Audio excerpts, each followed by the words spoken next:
In this video, I'll explain the process of changing your phone number on Betway. To begin, open a browser and type inbet.com in the search bar, and then press enter.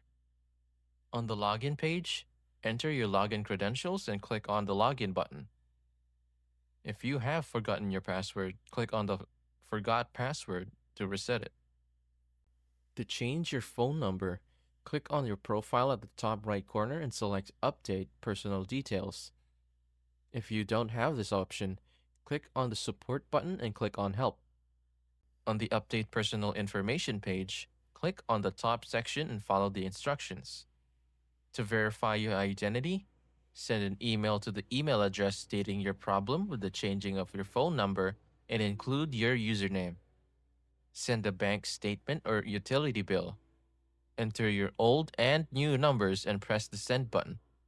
Once your application is reviewed, the phone number will be updated.